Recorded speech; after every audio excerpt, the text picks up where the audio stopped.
Hello friends, welcome to my channel. ഞാൻ ഇന്നൊരു ക്രാഫ്റ്റിൻ്റെ വീഡിയോ ആയിട്ടാണ് വന്നിരിക്കുന്നത്.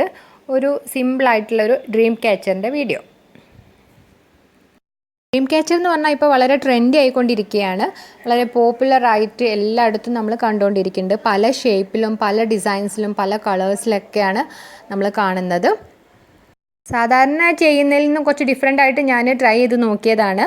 അപ്പോൾ ഇതിന് ലവ് ഷേപ്പായിട്ടുള്ള റിങ് എൻ്റെ കയ്യിൽ ഇല്ലാത്തതുകൊണ്ട് ഞാൻ ഒരു കാർഡ്ബോർഡിൻ്റെ ഒരു ഷീറ്റിൽ നിന്ന് വെട്ടിയെടുത്തിട്ട് ലവ് ഷേപ്പിൽ വെട്ടിയെടുത്തിട്ട് അതുകൊണ്ട് ഉണ്ടാക്കുകയാണ്.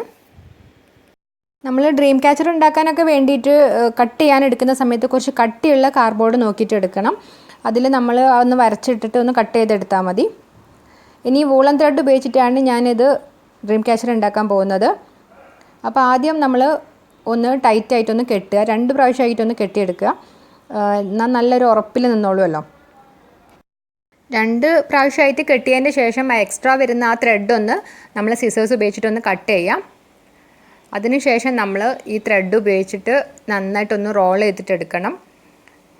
ഞാനിവിടെ വൂളൻ ത്രെഡാണ് യൂസ് ചെയ്തിരിക്കുന്നത്. വൂളൻ ത്രെഡിന് പകരമായിട്ട് നമ്മൾ ഈ പൂവൊക്കെ തുന്നാനെടുക്കുന്ന എംബ്രോയ്ഡറി ത്രെഡില്ലേ, അത് യൂസ് ചെയ്തിട്ട് നമുക്കിത് ഇങ്ങനെ റൗണ്ട് ചെയ്തിട്ട് എടുക്കാൻ പറ്റും. പിന്നെ അല്ലെങ്കിൽ നമ്മൾ സാറ്റിൻ്റെ റിബൺ യൂസ് ചെയ്തിട്ട് നമുക്കിത് ചെയ്തെടുക്കാൻ പറ്റും. ഞാനിവിടെ വൂളൻ ത്രെഡാണ് യൂസ് ചെയ്തിരിക്കുന്നത്. ഏതായാലും നമ്മളുടെ കയ്യിൽ ഏതാണോ അവൈലബിൾ ആയിട്ട് അത് യൂസ് ചെയ്തിട്ട് ചെയ്താൽ മതി. അപ്പം ഞാൻ ഈ റിങ്ങിൻ്റെ പകുതിയോളം ചുറ്റി എടുത്തിട്ടുണ്ട്. അത് കാർഡ്ബോർഡ് കാണാത്ത രീതിയിൽ നന്നായിട്ടൊന്ന് ടൈറ്റായിട്ട് ചുറ്റി എടുക്കണമെന്നേ ഉള്ളൂ.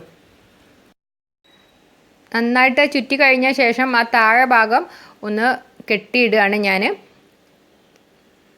കാരണം നമ്മൾ ആ ഒരു റെഡ് കളർ തന്നെ യൂസ് ചെയ്തിട്ടാണ് ആ റിങ് കംപ്ലീറ്റ് ചെയ്യണമെന്നുണ്ടെങ്കിൽ ഇവിടെ കെട്ടേണ്ട ആവശ്യമില്ല. നമ്മൾ ഫുള്ളായിട്ട് അത് ചെയ്തെടുത്താൽ മതി. ഞാൻ ഒരു ഹാഫായിട്ടാണ് റെഡ് കളർ യൂസ് ചെയ്യുന്നത്. അതുകൊണ്ട് ഈ ഒരു ഭാഗത്ത് വെച്ച് നല്ല വൃത്തിയായിട്ടൊന്ന് കെട്ടിയെടുത്താൽ മതി. കെട്ടിയിട്ട് ആ ബാക്കി ഭാഗം ഒന്ന് നമ്മൾ സിസേഴ്സ് ഉപയോഗിച്ചിട്ടൊന്ന് കട്ട് ചെയ്യണം. ഇനി ഞാൻ വൈറ്റ് വൂളൻ ത്രെഡ് യൂസ് ചെയ്തിട്ടാണ് ബാക്കി ഭാഗം ചെയ്തെടുക്കുന്നത്. അതും ഇതുപോലെ തന്നെ 2 പ്രാവശ്യമായിട്ട് നല്ല ടൈറ്റായിട്ടൊന്ന് കെട്ടുക. കെട്ടിയിട്ട് എക്സ്ട്രാ വരുന്ന ആ ഒരു ഭാഗം സിസേഴ്സ് ഉപയോഗിച്ചിട്ടൊന്ന് കട്ട് ചെയ്യുക. പിന്നെ നേരത്തെ നമ്മൾ റെഡ് ചെയ്ത പോലെ തന്നെ നന്നായിട്ടൊന്ന് ചുറ്റിയെടുത്താൽ മതി. ഇപ്പോൾ ഇത് ഏകദേശം ചുറ്റി കഴിയാറായി. സാറ്റിൻ റിബൺ ഉപയോഗിച്ചിട്ട് നമ്മളിത് ചുറ്റിയെടുക്കുകയാണെങ്കിൽ പെട്ടെന്ന് തന്നെ നമുക്ക് ചെയ്തെടുക്കാൻ പറ്റും. പക്ഷേ അതിനേക്കാൾ കുറച്ചുകൂടി ഒരു പെർഫെക്ഷൻ തോന്നുന്നത്, ഒരു ഭംഗി തോന്നുന്നത് നമ്മൾ ഈ വൂളൻ ത്രെഡ് ഒക്കെ യൂസ് ചെയ്യുന്ന സമയത്താണ്.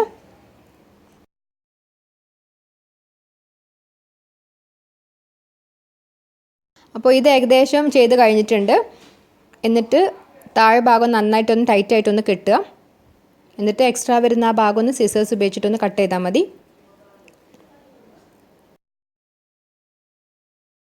അപ്പം നമ്മൾ ഒരു ഡബിൾ കളർ ആയിട്ടുള്ള ഈ ഒരു റിങ് ഇവിടെ കവർ ചെയ്ത് റെഡി ആയിട്ടുണ്ട്. ഇനി നമുക്കിതിന് വെബ് ചെയ്യണം. വെബ് ഉണ്ടാക്കാൻ ഞാൻ യൂസ് ചെയ്യുന്നത് എംബ്രോയ്ഡറി ത്രെഡാണ്. അതിന് വൂളൻ ത്രെഡ് യൂസ് ചെയ്യാൻ പറ്റും. പക്ഷേ എംബ്രോയ്ഡറി ത്രെഡ് യൂസ് ചെയ്യുമ്പോഴാണ് അതിൻ്റെ കറക്റ്റ് ഒരു ഭംഗി. അത് ഒരു ഭാഗത്ത് നന്നായിട്ടൊന്ന് ടൈറ്റായിട്ട് കെട്ടുക. ഈ വെബ് ഉണ്ടാക്കുന്ന സമയത്ത് ഒന്ന് ഈസി ആവാൻ വേണ്ടിയിട്ട് ഞാൻ പെൻസിലിൻ്റെ മുകളിലൊന്ന് ചുറ്റി എടുത്തിട്ടുണ്ട്. ഇനി നമ്മൾ ചെയ്യേണ്ടത്, നമ്മളത് ആ റിങ്ങിൻ്റെ പുറത്തു കൂടെ നമ്മൾ കൊണ്ടുപോയിട്ട് എന്നിട്ട് ഉള്ളിലൂടെ ഒന്ന് എടുത്തിട്ട് ആ ഒരു ലൂപ്പിൻ്റെ ഉള്ളിലൂടെ നമ്മളൊന്ന് ഉള്ളോട്ട് വലിക്കണം. അപ്പോൾ നമുക്കൊരു കറക്റ്റായിട്ട് അവിടെ ഒരു കെട്ട് വരും. ഇത് 2 ലൂപ്പായിട്ട് കെട്ടിയിട്ടുണ്ട്. ഇനി ഇതുപോലെ ത്രെഡ് നമ്മൾ പുറത്തോടെ എടുത്തിട്ട് നമ്മൾ ആ റിങ്ങിൻ്റെ ഉള്ളിലൂടെ എടുത്തിട്ടൊന്ന് വലിച്ചെടുത്താൽ മതി.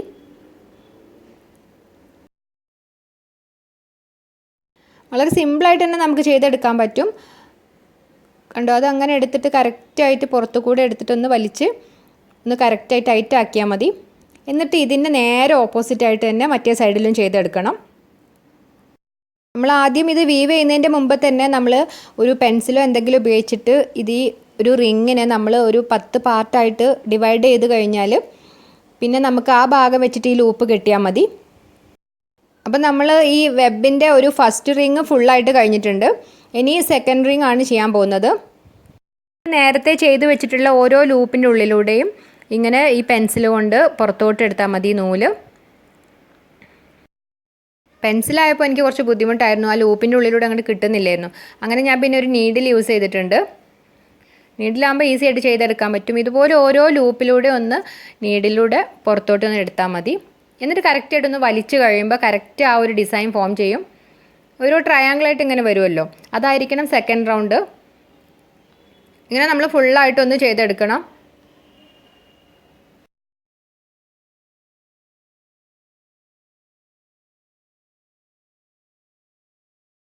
ഇപ്പോൾ ഇവിടെ സെക്കൻഡ് റൗണ്ട് ഇവിടെ ഫുള്ളായിട്ടുണ്ട്. ഇനി തേർഡ് റൗണ്ട് ചെയ്യാൻ വേണ്ടിയിട്ട് നമ്മൾ ആദ്യം ചെയ്തിട്ടുള്ള ആ ഒരു ലൂപ്പിലൂടെ നമ്മൾ നീഡിലൊന്ന് പുറത്തോട്ട് എടുക്കുക.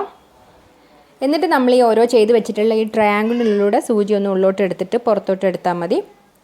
എന്നിട്ട് ഓരോന്ന് ചെയ്യുന്ന സമയത്ത് നമ്മൾ കറക്റ്റായിട്ടൊന്ന് വലിച്ച് പിടിക്കണം, എങ്കിലേ ആ ഒരു വെബ് കറക്റ്റായിട്ട് കിട്ടുള്ളൂ. ഇങ്ങനെ നമ്മൾ ചെയ്ത് വെച്ചിട്ടുള്ള എല്ലാ ട്രയാങ്കിളിനുള്ളിലൂടെയും സൂചി ഉള്ളിലോട്ട് എടുത്തിട്ടൊന്ന് പുറത്തെടുക്കുമ്പോൾ ആ കറക്റ്റ് ആ ഒരു വെബ് കിട്ടും.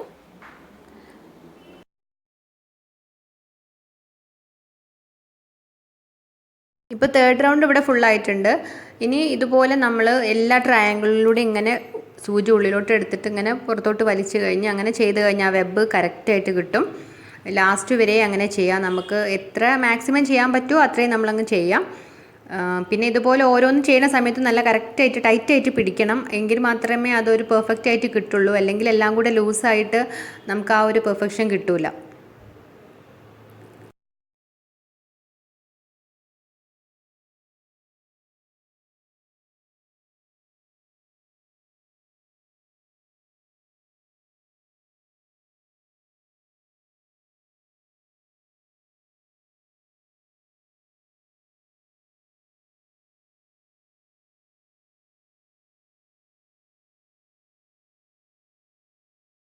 ഇപ്പോൾ ഏകദേശം നമ്മൾ ആ ഒരു വെബ് ചെയ്ത് കഴിയാറായിട്ടുണ്ട്. ചെയ്യുന്നതിനനുസരിച്ചിട്ട് ആ ഒരു ട്രയാങ്കിളിൻ്റെ സൈസ് ഇങ്ങനെ കുറഞ്ഞിട്ട് അവസാനം ഇങ്ങനെ ഒരു പൂ പോലെ വരും. നല്ല ടൈറ്റായിട്ട് ഇങ്ങനെ ചെയ്യുന്ന സമയത്ത് നല്ലൊരു ഡിസൈൻ അവിടെ ഫോം ചെയ്യും. നല്ലൊരു പാറ്റേൺ അവിടെ വരുന്നത് ആ ഒരു ടൈറ്റായിട്ട് പിടിച്ചിങ്ങനെ വലിക്കുന്നതിനനുസരിച്ചാണ്. ഇപ്പോൾ ലാസ്റ്റ് ഇവരെ ചെയ്തിട്ടുണ്ട്. ഇനി അവിടെ ഒരു കെട്ട് കൊടുത്തതിന് ശേഷം ബാക്കി എക്സ്ട്രാ വരുന്ന ത്രെഡ് ഒന്ന് കട്ട് ചെയ്യാം. നമ്മൾ വെബൊക്കെ ചെയ്തിട്ടുള്ള റിങ് ഇവിടെ റെഡി ആയിട്ടുണ്ട്. ഇനി നമുക്ക് കുറച്ച് ഫെതേഴ്സൊക്കെ ഒന്ന് ഹാങ് ചെയ്തിട്ടിടണം. എൻ്റെ കയ്യിൽ കുറച്ച് ചെറിയ വൈറ്റ് ഫെതേഴ്സ് ആയിരുന്നു ഉണ്ടായിരുന്നത്. അപ്പം ഞാനത് ഒരു 5-6 എടുത്തിട്ട് ഇങ്ങനെ ഒരു കമ്പി എടുത്ത് കെട്ടിയിട്ട് ഒന്ന് ഹാങ് ചെയ്തിട്ട് ഒരു ബണ്ടിലാക്കിയിട്ടുണ്ട്. ഈ ഫെതേഴ്സൊക്കെ ഒന്ന് ഹാങ് ചെയ്യാൻ വേണ്ടിയിട്ട് ഞാൻ 3 ത്രെഡ് അവിടെ കെട്ടിയിട്ടുണ്ടായിരുന്നു. അതിൽ നമ്മൾ ഫെവിക്കോള് തേച്ചിട്ട് നമ്മൾ ഓരോരോ ഫെതേഴ്സായിട്ട് അവിടെ സ്റ്റിക്ക് ചെയ്തെടുക്കുക. ഞാൻ 2 റെഡ് കളർ വലിയ ഫെതേഴ്സ് ഉണ്ടായിരുന്നു, അത് 2 ഞാൻ 2 സൈഡിൽ സ്റ്റിക്ക് ചെയ്തിട്ടുണ്ട്. അതിൻ്റെ ബാക്ക് സൈഡിൽ ഇങ്ങനെ ആ ഒരു ഫെതേഴ്സിൻ്റെ ഒരു ഫൈബർ ഉണ്ടാവില്ല, അവിടെ ഇത്തിരി ഫെവിക്കോള് തേച്ചിട്ട് സ്റ്റിക്ക് ചെയ്താൽ മതി. ഇനി നടുക്കുള്ള ത്രെഡിൽ ഞാനൊരു ബീഡ്സ് കോർത്ത് കൊടുക്കുകയാണ്. എന്നിട്ട് അതിൻ്റെ താഴ്ഭാഗം ചെറുതായിട്ടൊരു കെട്ട് വെട്ടി കൊടുക്കുക. അല്ലെങ്കിൽ അതിങ്ങനെ മൂവ് ചെയ്യുമല്ലോ, അപ്പോൾ അതിനൊന്ന് കെട്ടിക്കൊടുത്താൽ മതി. അതിനുശേഷം നമ്മൾ നേരത്തെ ബണ്ടിലാക്കി വെച്ചിട്ടുള്ള വൈറ്റ് ഫെതേഴ്സ് ഒന്ന് സ്റ്റിക്ക് ചെയ്ത് കൊടുക്കുക. ഇനി ഇതിനെ കുറച്ചും കൂടെ ഒന്ന് ഡെക്കറേറ്റ് ചെയ്യാൻ വേണ്ടിയിട്ട് ഞാൻ റെഡ് കളർ ഫോം ഷീറ്റിൽ റൗണ്ടായിട്ട് ഷേപ്പ് വെട്ടിയെടുത്തിട്ടുണ്ട്. എന്നിട്ട് അതിൽ നിന്ന് ഇങ്ങനെ ഒരു സൈഡിൽ നിന്ന് ഇങ്ങനെ വെട്ടിക്കൊടുത്തിട്ട് ഉള്ളിലോട്ട് അങ്ങനെ വെട്ടിക്കൊടുക്കുക. പ്രത്യേകിച്ചൊരു അളവൊന്നുമില്ല, നമ്മൾ ചെറുതായിട്ടൊന്നിങ്ങനെ ഉള്ളോട്ടാക്കി വെട്ടിയാൽ മതി. അതിനുശേഷം അതിൽ ഓരോ പെറ്റൽസ് പോലെ ഇങ്ങനെ സൈഡിൽ കട്ട് ചെയ്ത് കൊടുക്കുക. ഇങ്ങനെ ഫുള്ളായിട്ട് നമ്മൾ കട്ട് ചെയ്തതിൻ്റെ ശേഷം നമ്മളതൊന്ന് ചെറുതായിട്ടൊന്ന് ഉള്ളോട്ടൊന്ന് ഫോൾഡ് ചെയ്ത് കൊടുക്കുക. ഒന്ന് ചെറുതായിട്ടൊന്ന് ചുരുട്ടി കൊടുത്താൽ മതി. പുറത്തത്തെ അറ്റത്തുനിന്ന് ഇങ്ങനെ ചുരുട്ടിയിട്ട് അതിൽ എൻഡ് വരെ ഒന്ന് ചുരുട്ടി കൊടുത്താൽ മതി. അപ്പോൾ കറക്റ്റ് ഒരു റോസ് പൂവായി കിട്ടും. എന്നിട്ട് താഴെ ഭാഗം ജസ്റ്റ് ഒന്ന് ഗ്ലൂ ഗൺ ചെയ്തിട്ടൊന്ന് സ്റ്റിക്ക് ചെയ്തെടുക്കുക. അപ്പോൾ ഞാനിതുപോലെ കുറച്ച് വൈറ്റ് സ്പോഞ്ച് ഷീറ്റിലും റെഡിലും ഇതുപോലെ കുറച്ച് ഫ്ലവേഴ്സ് ഇവിടെ റെഡിയാക്കിയിട്ടുണ്ട്. ഇനി ഇത് ഓരോന്നായിട്ട് ഇങ്ങനെ ഗ്ലൂ ഗൺ യൂസ് ചെയ്തിട്ടൊന്ന് സ്റ്റിക്ക് ചെയ്ത് കൊടുക്കുക. ഇനി ഞാൻ റെഡ് കളർ ഗ്ലിറ്റർ ഷീറ്റിൽ 2 ലവ് ഷേപ്പ് വെട്ടിയെടുത്തിട്ടുണ്ട്. എന്നിട്ട് ഗ്ലൂ ഗണ്ണ് യൂസ് ചെയ്തിട്ട് അതിൻ്റെ സൈഡിലൊക്കെ ഒന്ന് ഗ്ലൂ ആക്കിയതിന് ശേഷം ഒന്ന് സ്റ്റിക്ക് ചെയ്യുക. രണ്ടും കൂടെ ചെറിയൊരു ഭാഗം ഒന്ന് ഗ്യാപ്പ് വിടണം, അവിടെ ഗ്ലൂ തേക്കണ്ട. എന്നിട്ട് നമ്മൾ ഒട്ടിച്ചതിന് ശേഷം ആ ഒരു ഗ്യാപ്പുള്ള ഭാഗത്ത് കൂടെ നമ്മൾ ഇങ്ങനത്തെ ഈ ഫൈബേഴ്സ് ഒന്ന് ഫില്ല് ചെയ്യുക. എന്നിട്ടൊരു പെന്നോ എന്തെങ്കിലും വെച്ചിട്ടൊന്ന് കുത്തി അതിലേക്കൊന്ന് ഫില്ല് ചെയ്താൽ മതി. എന്നിട്ട് ആ ഗ്യാപ്പുള്ള അവിടെ ഒന്ന് സ്റ്റിക്ക് ചെയ്തെടുക്കുക. എന്നിട്ട് ചെറിയൊരു ബൾജ് ചെയ്ത് നിൽക്കുന്ന ഒരു ഹേർട്ട് ഷേപ്പ് കിട്ടാൻ വേണ്ടിയിട്ടാണ്. അതുപോലെ ഞാൻ സിൽവർ കളർ ഗ്ലിറ്റർ ഷീറ്റിലും വെട്ടിയെടുത്ത് റെഡിയാക്കിയിട്ടുണ്ട്. ഇത് രണ്ടും കൂടെ ഞാനൊന്ന് ഒട്ടിച്ചെടുത്തിട്ടുണ്ട്. ഇപ്പോൾ നല്ല ഭംഗിയില്ലേ കാണാൻ. ഇനി ഞാനൊരു ത്രെഡ് വെച്ച് കെട്ടിയിട്ടുണ്ട് മേലെ, അതൊന്ന് ഹാങ് ചെയ്തിടാൻ വേണ്ടിയിട്ട്. അപ്പോൾ ഈ ലവ് ഷേപ്പിലുള്ള ഡ്രീം ക്യാച്ചർ നിങ്ങൾക്ക് എല്ലാവർക്കും ഇഷ്ടപ്പെട്ടിട്ടുണ്ടാവുമെന്ന് വിചാരിക്കുന്നു. വീഡിയോ ഇഷ്ടമായിട്ടുണ്ടെങ്കിൽ ലൈക്ക് ചെയ്യാനും സബ്സ്ക്രൈബ് ചെയ്യാനും ഷെയർ ചെയ്യാനും മറക്കരുതേ. അതുപോലെ എൻ്റെ പ്രീവിയസ് വീഡിയോസൊക്കെ കണ്ടൊന്ന് സപ്പോർട്ട് ചെയ്യണം കേട്ടോ. അപ്പോൾ ഒരു പുതിയ വീഡിയോയിൽ കാണുന്നവരേക്കും എല്ലാവർക്കും ബൈ.